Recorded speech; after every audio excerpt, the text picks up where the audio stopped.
Beristimewa sahibul majlis Adinda Al-Ustaz Agus Salihin.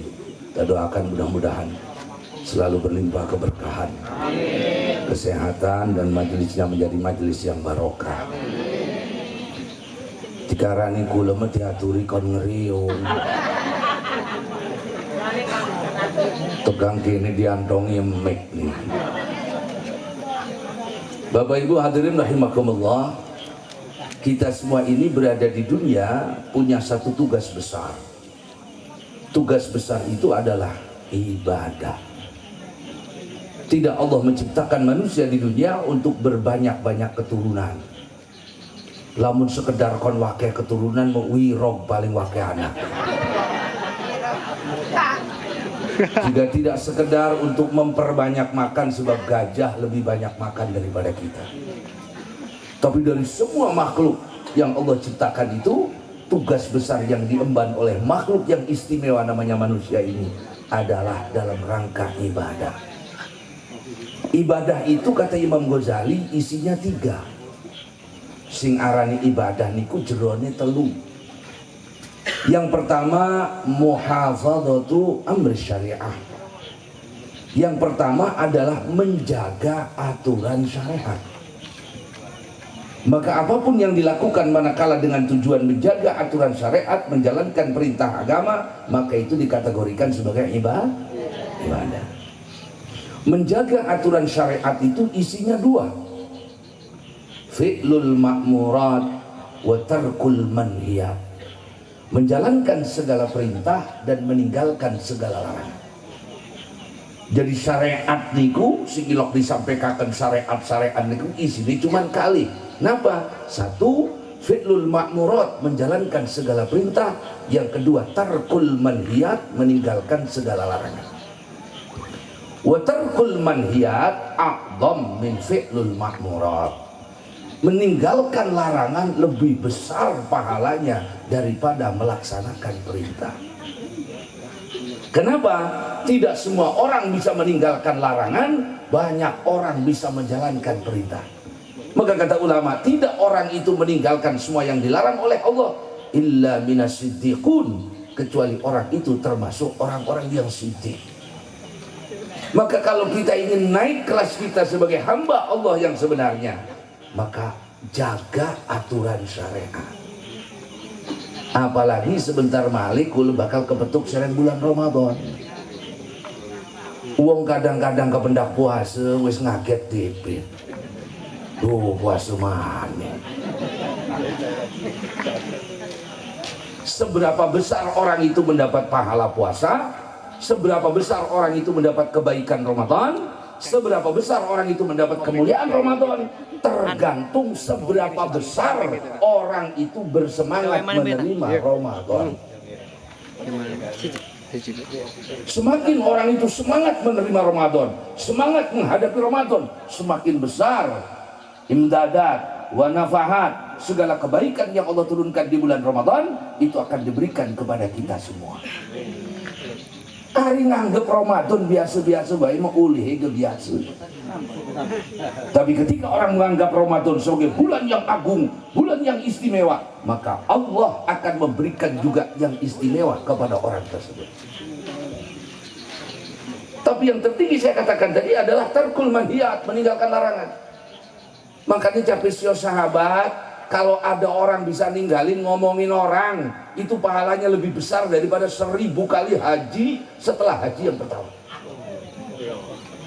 Banyak orang bisa bolak-balik ke Mekah, sedikit orang yang bisa ninggalin ngomongin orang. Iya Bu, makanya Ramadan mengku mereren aja ngomongin wong, sawal mulai maning. Arane kebo. Arane apa? Sengen wong riki niki kathah kebon nih. Kebon niku lamun subuh ditokakan sing kandang diuger ning Tegal. Balik sore dicukut maning. Sedurunge digawe ning kandang kebo ku diadusi. Kadang-kadang sing duwe kebo melu adus bareng kebo. Tapi dasar kebo wis diadusi dituntun digawe balik ning tengah dalan ke pendak sawah guyang man. Maka wong tua bengen ilok ngomong aja kayak kebo wis bersih-bersih je bebelokan man. Lebih besar daripada 1000 kali haji. Makanya kalau ada orang pengen, ada seorang laki-laki datang kepada Nabi, ya Rasulullah, saya ini akan menjalankan sebuah perintah Allah yang wajib-wajib saja. Sing sunah mboten kuat kula ya Rasul. Sing wajib lah. Terus yang haram saya tinggalkan ya Rasulullah. Baik katanya. Adkhul jannah ya Rasulullah. Masuk surga saya ya Rasulullah. Naam katanya. Ya, masuk surga. Dia hanya menjalankan yang wajib, tapi dia meninggalkan semua yang dilarang. Kata Nabi, manjing suarga. Kan model kulem impas kan. Salah rajin, nipu rajin. Impas. Nol. Makanya saya tertarik dengan satu ungkapan ulama ketika menafsiri makna hadis as-saumu li wa ana ajzibi. Banyak orang mengatakan makna daripada hadis itu bahwa puasa, hadis qudsi, bahwa as-saumu li wa ana ajzibi, bahwa puasa itu semata-mata untukku kata Allah dan aku yang akan memberikan pahala. Banyak ulama menyebutkan indikasi daripada hadis itu bahwa ibadah puasa itu pahalanya nggak bisa diukur. Akan tetapi ada makna yang lebih bagus. Apa maknanya? Seorang ulama mengatakan ibadah itu ganjaran ning akhirat bisa dicukut karo wong. Kula ning dunia ngomongi wong. Ya Allah, jere tetangga. Tetangga kula ning Dukuh Pemalang. Ngomongi kita bae wong. Berikan sholatnya kepada saya ya Allah. Ini dulu mukul saya ya Allah, berikan hartanya, berikan sodakohnya kepada saya, diberikan. Seluruh amalnya dicabut dengan hukukul adami, diambil dengan hak-hak Anda, kecuali satu. Kata ulama ini, puasa tidak bisa diambil. Kenapa? As-saumu li, sebab puasa itu untukku kata Allah. Tidak ada yang bisa mengambil pahala puasa sekalipun orang itu berkaitan dengan hukukul adam. Artinya terus danten wong kula mun puasane bener, puasane bagus, aman ning akhirat. Senajan nyolong ayam. Paling nyemplung ning neraka dhewe. Kenapa? Dia masih punya stok pahala. Apa stok pahala itu? Puasa.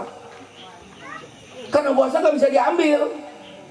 Gak bisa diambil sama tetangga, gak bisa diambil dengan orang yang kita sakiti, gak bisa. Mengambil makna as-saumu li wa ana ajzibi. Yang kedua, ibadah itu isinya apa? Kata Imam Ghazali, ridho bima qasama Allah. Ridho dengan apa yang dibagikan oleh Allah. Manakala orang itu ridho dengan apapun yang ditetapkan oleh Allah, maka itu jadi ibadah tertinggi. Bapak Ibu, kita ini manusia, dan semua yang akan terjadi di muka bumi ini sudah ditetapkan oleh Allah 50.000 tahun sebelum Allah menciptakan langit dan bumi. Apa yang akan terjadi sudah ditetapkan. Rufi'atil aqlam wa juffatis suhuf, pena sudah diangkat, tulisan sudah kering, Allah sudah selesai mengatur hamba-hambanya. Semua yang ditetapkan akan terjadi. Tidak satu daun pun jatuh kecuali itu di ketetapan Allah sudah ada 50.000 tahun yang lalu, sebelum langit dan bumi ada. Nah, tugas kita sebagai manusia apa? Ridho bima qasamahullah. Ridho dengan apa yang ditetapkan oleh Allah. Sehingga urip kula boten senangi sengit bae ning pangeran. Ora suka bae ning pangeran jere wong begini.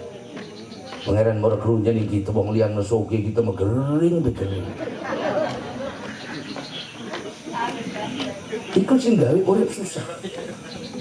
Al-Imam Abil Hasan Asyadili mengatakan, kalau ada orang tidak ridho dengan apa yang ditetapkan oleh Allah, tidak ridho dengan apa yang dibagi oleh Allah, habita amalu, sekabeh amale dibuang karo Allah. Sengen Nabi Musa dirauhi malaikat Jibril. Jadi malaikat Jibril, ya Musa, di tengah pulau itu ada orang, dia beribadah, sholat 500 tahun, puasa 500 tahun. Sholatnya 500 tahun, puasanya 500. Kasih tahu ya Musa sama orang itu, kalau mati masuk neraka. Kira-kira terima betul? Sholatnya 500 tahun, puasanya 500 tahun, tapi mati masuk neraka. Jadi Nabi Musa, ya Jibril, ceritanya kepripen, wis takokaken baik. Takokaken. Didatangi oleh malaikat, oleh Nabi Musa, seorang laki-laki di tengah pulau. Dia sholat 500 tahun, dia puasa 500 tahun. Ditanya, berapa tahun beribadah? Siang dia puasa 500 tahun, malam dia sholat 500 tahun. Kata Nabi Musa, bagaimana kalau ternyata Allah menetapkan engkau masuk neraka? Apa jawab orang itu?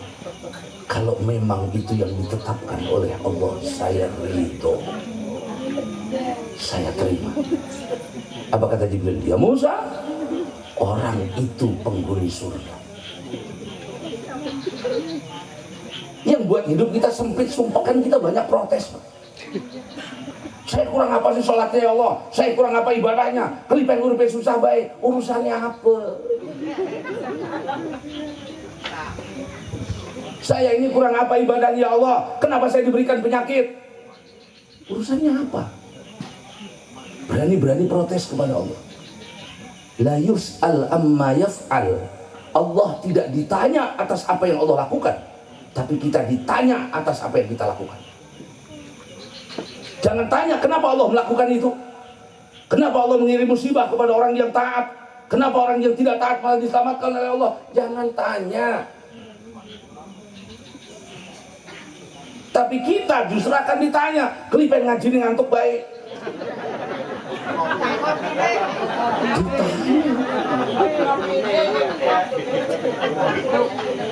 Jadi Allah tidak ditanya atas apa yang Allah tetapkan. Kenapa? Hak Allah. Tapi kita sebagai makhluk akan ditanya oleh Allah atas apa yang kita lakukan. Dan terus kepripun, kalau orang itu tahu dibalik apa yang ditetapkan oleh Allah, pasti mereka akan mengatakan yang terbaik adalah makhtarullah, apa yang dipilih dan ditetapkan oleh Allah.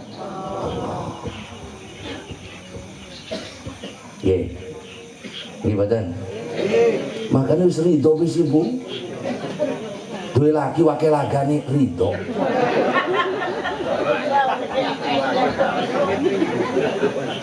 Lamun diwayo kepriben ridho guys. Meladeni. Ya ibu boleh pilih, ibu mau di madu apa diracun? Pilih di. Kalau niki kita ini hidup di dunia, mau nabi, mau kiai, mau wali, semuanya itu ditetapkan sama oleh Allah terhadap tiga hal. Tiga hal ini sedanten kami kena kabeh. Hidup kita di dunia itu pasti diomongin Allah. Gimana? Kita sugih nasi ngomong, kita miskin nasi ngomong. Kita ibadah diomongi, orang ibadah. Ibu-ibu gendut diomongi, ibu-ibu kuru diomong. Nah ibu-ibu gendut diomong, Tianu kan melemu amat ya, kolesterol kayak nih kan. Tianu kan mekuru amat, pakai masalah kayak nih kan. Memang itu bagian hidup di dunia. Maka jangan pikirkan omongan orang sebab tidak habis-habis. Aja maning kakang salah, salat kakang domong ibu. Nah bapak rajin sholat jamaah di masjid lagi semangat ingat akhirat. Jadi tetangga nih lagi waras kayak gitu.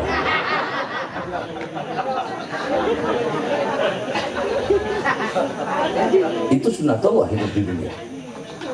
Maka aja nih buat delengahkan besi ngomong delengahkan. Gimana? Yang kedua, pasti hidup di dunia itu tidak selamanya senang, ada susahnya. Kelipun bayi nangis, ku lahir ku nangis bayi. Lah menurut nangis tertapok kalau dan nangis.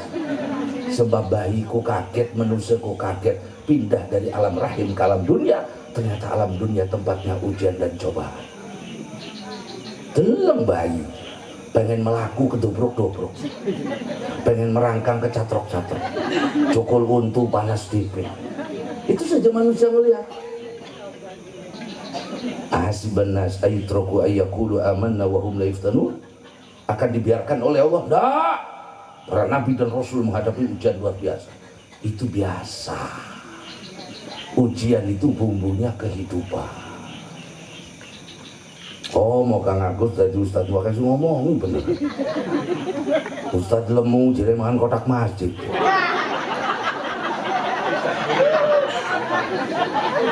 Giliran Ustadz Guru jadi orang kunggahan. Perkunggahan pun dari Ustadz itu. Jangan biarkan orang ngomong, udah dia mengkoten. Tapi kan dikasih obat. Kita hidup dia kan modalnya cuma dua, Bu. Siot, dinen sing ora enak sabar, dinen sing enak syukur. Wis, arep apa? Ya arep maning. Ibadah sing wakeh. Kula megiai ujian ning laki, ya Allah, laki kula cengar-cengir bae ning rabi wong. Hari rabi dewek platot. Iya Bu ya. Sabar Bu, sabar. Tonggo ini bisa pusing mati di kita. Selesai. Jadi bapak hari kula megiai ujian ini rabi, ya Allah, rabi kula kemuara rabi cerewet temenan. Cocot iku kayak kalian bubar teman. Sabar Kang. Bukan Kakang pengen duwe rabi sing menengan glati rabi sing bisu. Memang wong wadon mesin kanan ini cocotnya bengkok. Denengaken bae. Dikasih yang enak, syukur. Maka urip ning dunia mah pesawang-sawang kan. Hidup kan bukan perlombaan, udah budakan duduk. Kim rongrong, kim maju rongrong, kim suking rongrong. Mati rongrong sih. Hidup mah sudah dibagi oleh Allah. Terus kepripun? Dinen sing enak syukur.